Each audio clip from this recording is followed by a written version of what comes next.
Bila shaka ni taarifa yake Mike Chalo. Nakumbuka siku hii ya leo tutakuwa tukiangazia hayo na mengine mengi, lakini zaidi yale ambayo yanaendelea. Lakini wakati huo tukisalia katika swala hilo ni kwamba tunavuka moja kwa moja kuelekea katika kaunti ya Kakamega, eneo bunge la Malava, ambapo mwanahabari wetu Violet Auma amekita kambi. Amekuwa akifuatilia shughuli za maandalizi ya chaguzi hizo ndogo na anatujuza mengi zaidi.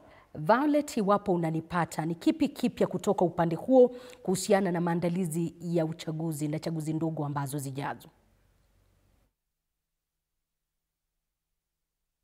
Asante sana mwenzangu Liz Mtuku. Hapa katika kaunti ya Kakamega, ikumbuke kwamba kuna uchaguzi mara mbili hapa Malava, na vile vile kuna uchaguzi eneo la Kisa Mashariki, ambapo vile vile wagombea 11 wameweza tu kujitokeza katika chaguzi hizo za mwakilishi wadi.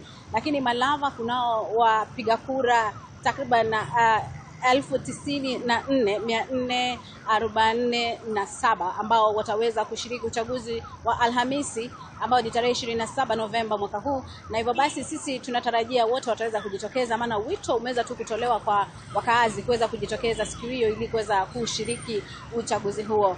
Yule msimamizi wa uchaguzi hapa Malava ambaye tumeweza kuzungumza naye, ambaye ni Salim Abdalla, amesema ya kwamba maandalizi yameweza kufanyika. Watu wale ambao ni ROs, POs na vile vile clerks wameweza kupewa masomo ya kutosha, kuelimishwa kuhusiana na jinsi wataweza kufanya uchaguzi ama kuendesha uchaguzi, na hivyo basi hiyo kesho na vile vile kesho kutwa wataweza kufika kuweza kuchukua yale makaratasi na vile vile yale masanduku ya kupigia kura. Tayari yameweza kufika katika eneo ambalo wataweza kuchukua, ikiwa ni shule ya Malava, ambapo wataweza kuzichukua na kuelekea katika stesheni ambazo watakuwa wanafanya uchaguzi. Katika eneo la Malava kuna maeneo ambayo ni 198 ambayo ni stations ambazo kutaweza kufanyika kura hizo, na hivyo basi wataweza kufika maeneo hayo. Usalama kwa wale maafisa ambao tuliweza kuzungumza nao wa eneo hili la magharibi ya nchi,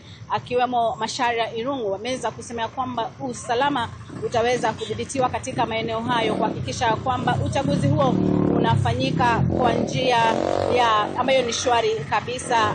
Liz, labda pengine katika maeneo ya Kisa Mashariki vile vile kunao wagombea 11 ambao watashiriki kura hizo. Ikumbuka kwamba mwakilishi wadi wa eneo hilo aliweza kufariki baada ya shambulio ambalo lilifanyika katika mkutano, na hivyo basi akafariki. Uchaguzi utafanyika eneo hilo Malava. Uchaguzi utafanyika kutokana na kile kifo ambacho kilikuwa ni cha mbunge eneo hili Malulu Injendi, na hivyo imeweza kuwaleta wagombea wengi ambao wameweza kumezea mate kiti hicho. Kulingana na afisa wa usimamizi wa uchaguzi hapa, anasema ya kwamba kwa sasa hivi yale makaratasi ya uchaguzi yatakuwa na wagombea 9, japo kuna baadhi yao ambao wameweza tu kujiondoa katika kinyang'anyiro hicho, akiwemo Busiega. Vile vile hiyo juzi tumeweza kumuona Joab Manyasi akijiondoa kuweza kumuunga mkono Ndakwa, lakini yote 9 ni kwamba kulingana nao wanasema ya kwamba kulingana na yale makaratasi ambayo tayari yameweza kuchapishwa ya uchaguzi huo, ni wagombea 9 watakuwa katika makaratasi hayo ambayo wakazi wanatarajiwa kufika tarehe 27 Novemba ili kuweza kushiriki uchaguzi huo. Liz, kama una swali. Asante sana Violet. Najua nilikuwa niulize mengi, lakini muda naarifiwa unasonga kusonga. Kesho na kesho kutwa tutakuwa tukisikia mengi kutoka kwako, na wakati ambapo uchaguzi huo utakuwa ukitendeka. Lakini kwa sasa